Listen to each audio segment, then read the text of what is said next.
So I got this, and I love this, and I wanted to share it with you and tell you why I love it. So someone wrote me, that person is in this room right this very minute. Is it you? Is it you? Is it you? Is it? I understand why Ananda didn't awaken until the Buddha died. So you know that, some of you may not know that, Ananda was the Buddha's secretary, really. He remembered everything the Buddha wrote, and he quoted it back when the Buddha died.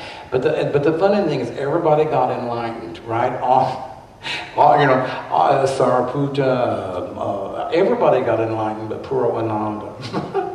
Right? And I mean, before the Buddha was dead, they were all standing to the side, all the people around him. But Ananda was not enlightened.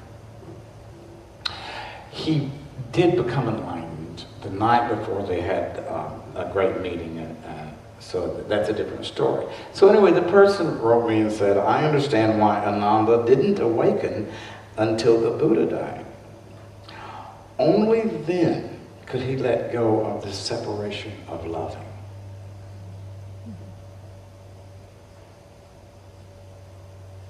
Now that's kind of hard to understand,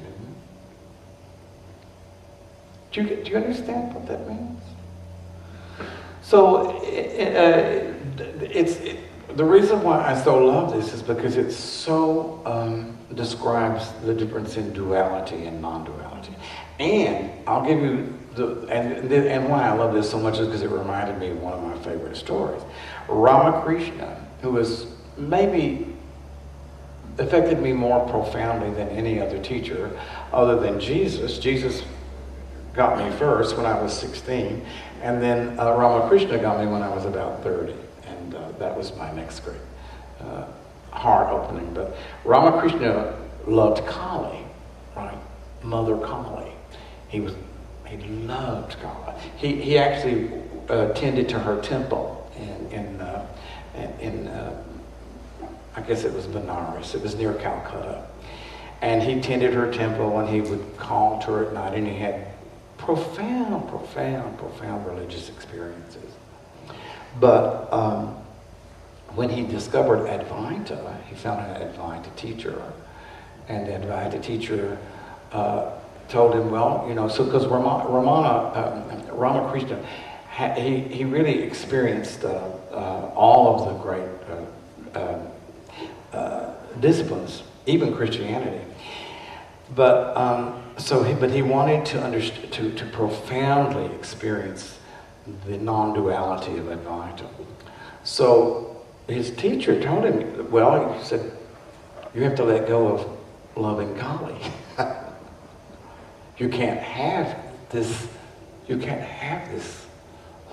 deity outside of yourself. Right? You can't, because that's separation. There's you and there's Kali.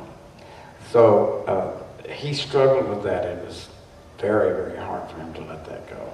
But he finally did let that go, and he experienced the profundity of the non-dual, which is Buddhism. I mean, that was Advaita to him. Advaita is non-dual, so is what we do.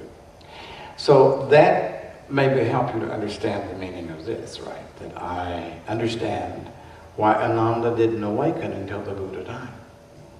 Only then could he let go of the separation of loving. So I don't think I'm asking anybody here, including myself, to let go of the separation of loving.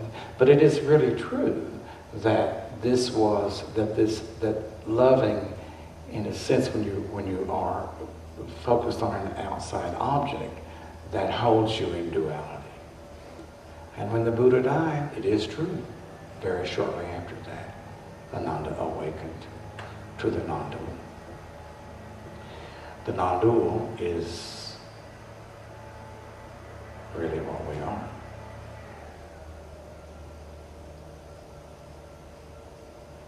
As long as there's this little tiny part of you that's separate, right?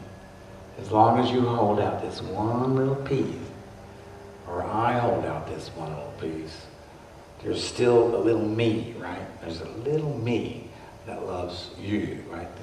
As long as we hold on to that separateness, then it does prevent us from experiencing the non-dual. So that's the path of the bhakti. The path of the bhakti is the path of love, and it certainly is. There's nothing inferior about it even. And the path of the bhakti is a path that can take you to enlightenment, I'm sure.